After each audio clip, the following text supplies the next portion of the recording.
I got to tell you, man, I couldn't wait to get this. There's a lot of excitement in Philadelphia right now. And my friend here has seen it all pretty much. And let's get to him now. I know he's got to be busy right now. Let's go to Merrill Reese right now. Merrill. Hi. How you feeling? Oh, wonderful. Wonderful. It's been a crazy 48 hours.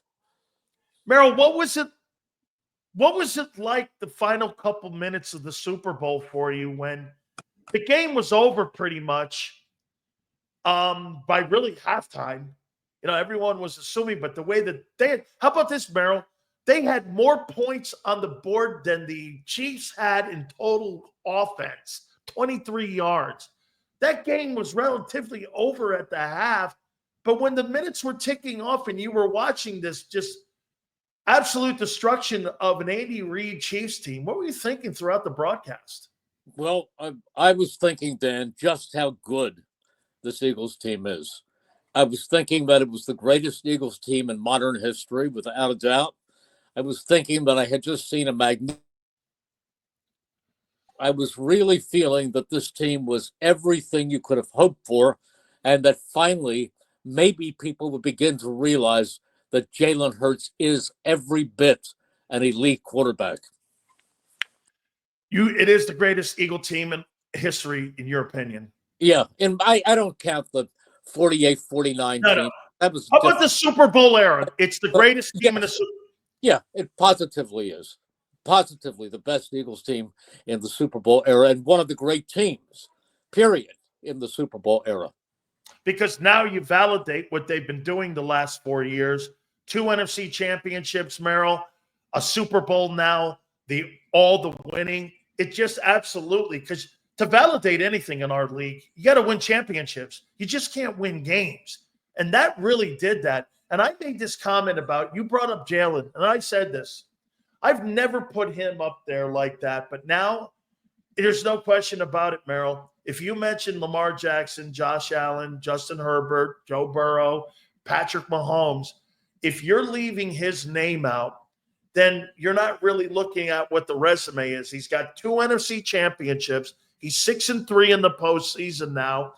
He's 2-2 versus Patrick Mahomes, 1-1 in Super Bowls. I mean, the real rivalry's Mahomes and Hurts. It's not Mahomes and Burrow or Allen. Those guys don't beat him. He beats them. The fact of the matter is, and I am not denigrating at all Patrick Mahomes, who was a magnificent quarterback. He didn't have his best day. I mean, he had a bad day, but the Eagles' defense had a lot to do with that. But in the last 3 head-to-head meetings, Jalen Hurts outplayed him in Super Bowl 57, even though the Chiefs won that game. Jalen Hurts outplayed him last year on a Monday night in Kansas City when the Eagles were down 10-0 at the half, and Jalen Hurts took control of the second half, and they beat them there. And Jalen Hurts obviously outplayed him this week in the Super Bowl. Now, I'm not going to say that Jalen Hurts is a better quarterback than Patrick Mahomes. What I'm saying is he belongs in the same category as elite quarterbacks with the best the NFL has to offer.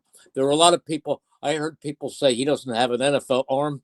Doug Peterson told me the first time that he saw him, he said he's got a live arm. He can throw it any place on the field.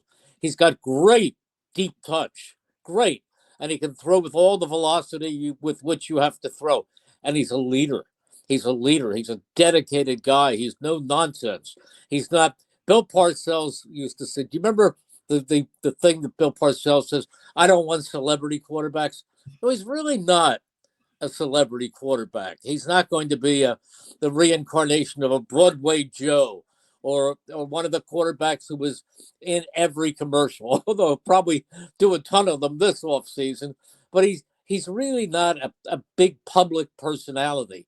But if you know him, and I consider myself fortunate to know him pretty well, he's really a terrific young man, dedicated to his profession, somebody who cares about his teammates, who cares about society, who cares about doing the right thing all the time. He's really, really special.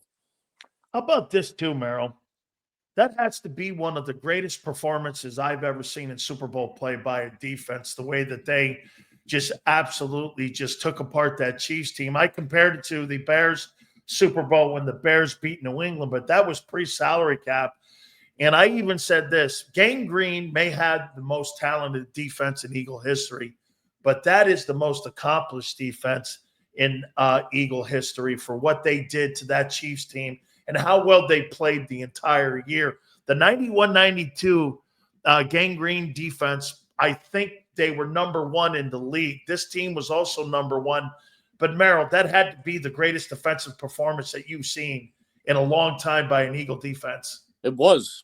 The word I used to describe it is they were stifling.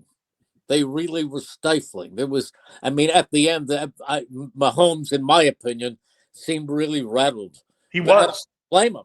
I mean, he would take the ball, and simultaneously with the center snap, there were three guys ready to drag him down. I mean, how many times has Mahomes been sacked? 6 times, time after again, and threw 2 interceptions and had a fumble. I mean, that's what was his passer rating? They really low. Terrible. Merrill, it was just an expedite. They put on an exhibition on how to play defense, how to play in the secondary. That leads me to Vic Fangio. I mean, what a job, Merrill, that he did this year with that defense, player development, everything across the board. I mean, has to be one of the greatest coaching jobs in Eagle history, too, on that side of the ball. Absolutely. Absolutely. It goes up there with all the great defensive coordinators. I mean, there was a great one on the other side, Steve Spagnuolo, but this game belonged to Vic Fangio. Vic Fangio has been outstanding. And I've been around and I've been friends with other great defensive coordinators. I thought 2 of the best I had ever seen up close and personally were Bud Carson, of course, and the other Jim Johnson. They're great defensive coordinators. But let me tell you something. Mr. Fangio's right up there with them in what he did in this game. Absolutely. I mean, he was insane here. Speaking of coordinators, Merrill, the loss of Kellen Moore now, who's been named the head football coach of the New Orleans Saints.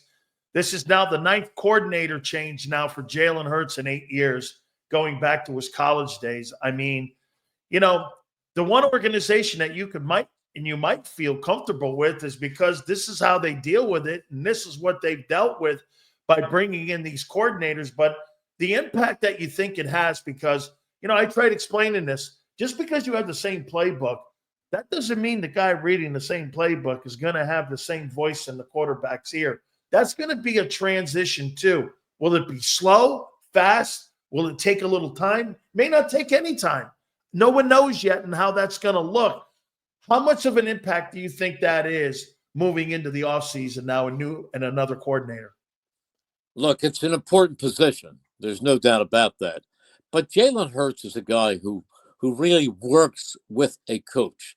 He's not a rebel. He's not going to give a coach a tough time. And a smart coach also, and they'll hire a smart coach, will know that he has to come to Jalen Hurts and put him into the decision-making process and learn what works best for Jalen Hurts. What do you feel most comfortable about?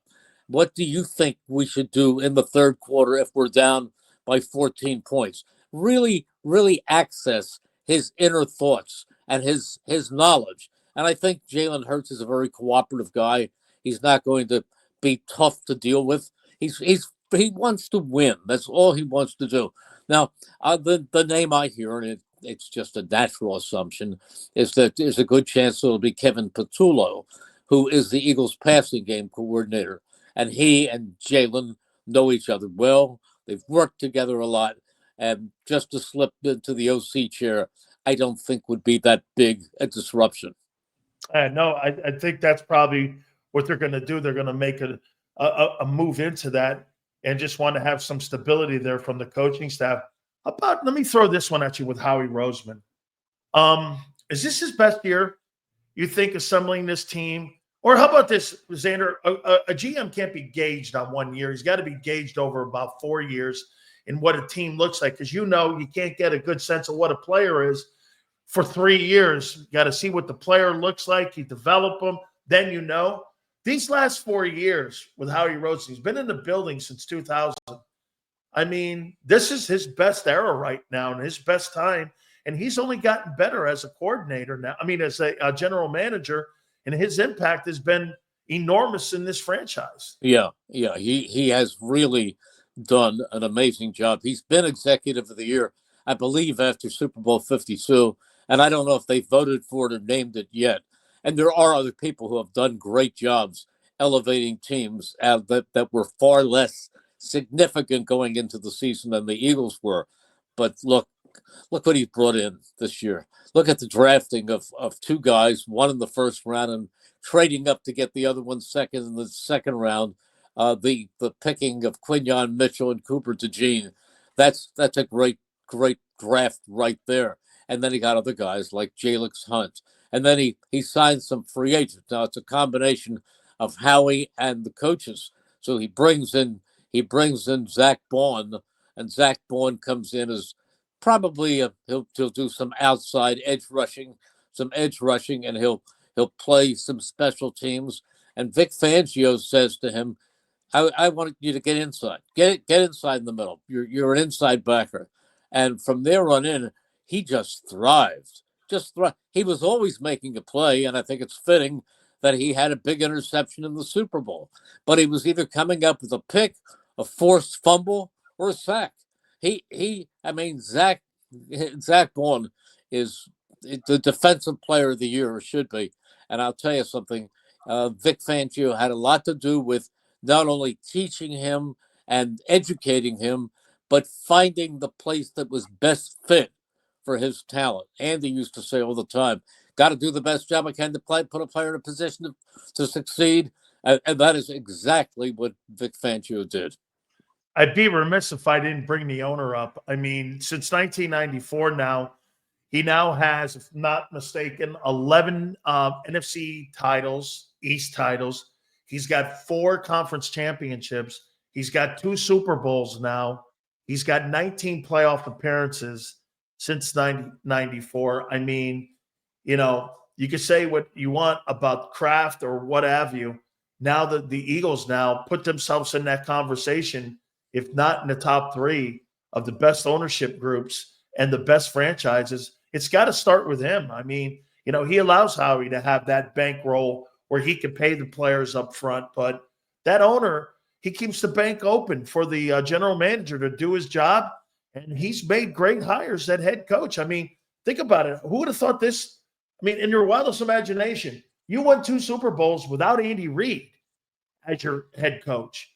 I mean, that's after Andy was in the room for 14 years. Pretty good record there for Jeffrey Lurie. He's a great owner. He is easily the greatest owner in the history of this franchise. He's also, if you knew him, he's really a great guy, Dan. He respects other people. He's polite. He's got warmth. And when an assistant coach one time was leaving the facility and going to another team, he said to me, he said, you know what? If I ever get a chance to become an owner in this league, I hope it's for an owner like Jeffrey. He said, because all Jeffrey does is when a coach asks for something, Jeffrey says yes. He hires the right people. He lets them do their jobs. And if anything, that coach thinks will give him one more win, Jeffrey will go out and get it for him. He's a wonderful, wonderful human being, as philanthropic as they come, and a guy who really feels the same way the craziest, wildest fan feels in terms of his passion and love for this team. Jeffrey has that. I always leave the personal note for you to the end because broadcasters like to be mentioned in the end. And I'll ask you this finally here. What was it like for you calling your second Super Bowl championship? I mean, you were the voice of the city in 17, and now here you are again in another position. I'm not sure if you thought you were going to be in this position again, but personally for you, Merrill, a personal note, winning your second Super Bowl and being the voice of the Philadelphia sports community, what was that like for you personally when you ended up winning that, or you guys were in that booth calling that Super Bowl? Boy, is this going to sound disingenuous, but believe me, it's not. I I honestly, Dan, I don't think about myself in this regard. I love it. I love doing it. I love broadcasting every game from the preseason on. And the bigger the game, and the more and more excitement of playing in the Super Bowl, the being part of that is the ultimate. However, the first thing I honestly think of when the Eagles are locking something up, and I just have to say something to you. You talked about the DeJean interception where you suddenly felt, hey, this team is going to do this. I didn't exactly. I said the score at halftime is 24-0, and no, I have not been drinking. That's what I said. But what was evident to me, I wanted to see what happened after the 3-hour halftime was over and they came out. I wanted to see what adjustments Kansas City made because they were going to take their opening kickoff. And if they showed any spark that they could move downfield, 1, 2, 3, 4, 5, boom, touchdown, then I'm going to worry about that team a little bit because I also am a history buff as far as this sport is concerned. And I remember that once upon a time, there was a New England team that came a 25-point deficit and beat the Atlanta Falcons to win a Super Bowl. So I'm that, and plus my wife criticized me several weeks ago in the Rams game where with 4:46 to go, the Eagles had a big lead over the Rams, and Saquon Barkley had just scored a touchdown, and I said something ridiculous like, well, get your popcorn because next week it's going to be Jalen Hurts versus Jaden Daniels. And thank goodness I didn't take out my phone until after the game because Cindy was writing, stop it, stop it, stop it. So I'm not about to start awarding any Lombardi trophies until there were 5 minutes and 46 seconds to go. I said the Eagles are 5:46 away from a Lombardi trophy. But but I felt it when the Eagles shut them down and showed that it's the second half and they couldn't do anything to turn things around. So inwardly, then I felt I knew. But when it actually happened, once again, I I think of these people who go out there and pay a lot of money to see NFL football and buy the gifts for their kids, the jerseys that are $100 plus for their kids at Christmas time and little Eagle footballs and all the memorabilia where their hearts are. I am overjoyed. Now, I'm overjoyed as someone who grew up here and loves this team. But more than that, I am overjoyed for these people. I really am. I thought it was because you were like, during the halftime, you were enjoying the Kendrick Lamar concert, and I probably thought you were up there writing down all the songs. But I do want to say this. I thought that this was one of the most tasteful pregame shows with the American the Beautiful. Oh yeah, it was great. Trombone and in a Dixieland mode with a wonderful. Yeah. And I thought that Baptiste did a gorgeous national anthem. Everything was beautifully. And then before that, the Southern University Marching Band. Oh, God. Merrill, I think that's like their 11th Super Bowl or something that they performed at. They are so, there's another one too. There's the Bethune-Cookman and FAMU. Yeah. They have great ones too, but that Southern is an absolutely sensational halftime and pregame stuff that they do. They're legendary at the Super Bowls. Well, my close friend was so proud of them after the game, and that's Harold Carmichael, because he was a great star at Southern University, and he couldn't have been more proud. Absolutely. Merrill, can they do it again? Well, that people are already talking about, can they do it again? I don't count me in that discussion because people may say if I answer that maybe I should be a little more upbeat. Well, I'm upbeat about what happened the other night. I love it. I will cherish it for the rest of my life. However, I offer one warning. This team, as it's constituted right now, will never take to the field again because it changes every year. The roster changes. There will be players they lose to free agency. There will be new draft choices coming in. You already have a new offensive coach coming in, and who knows how many others on the coaching staff. Every year, stands alone.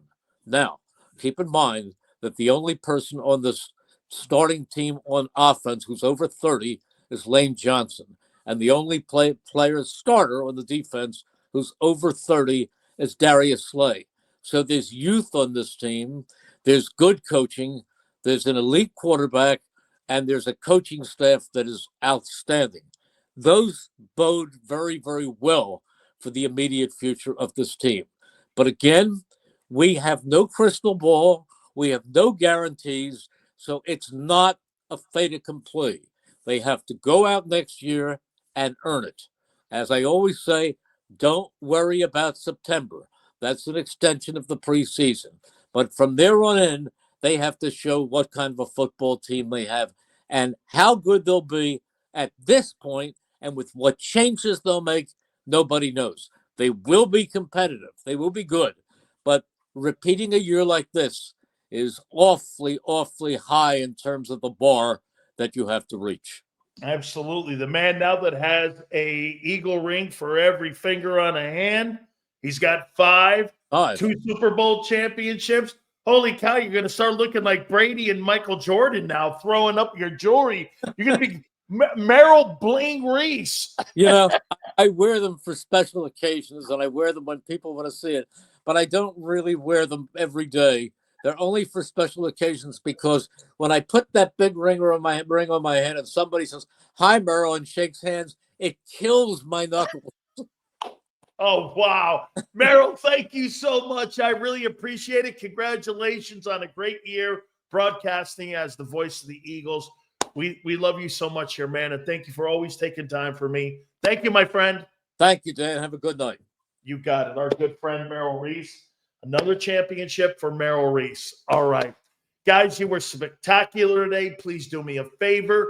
Hit the like button. My boy Xander's going to be on with Krause. They're going to have another special show coming up right after the program. Please hit that like button. We will see you tomorrow. We're working on Philly 500 and also Eric Allen. Hit that like button. 2 to 6 tomorrow. Big Joe, Xander, thank you. We'll see you on the flip side.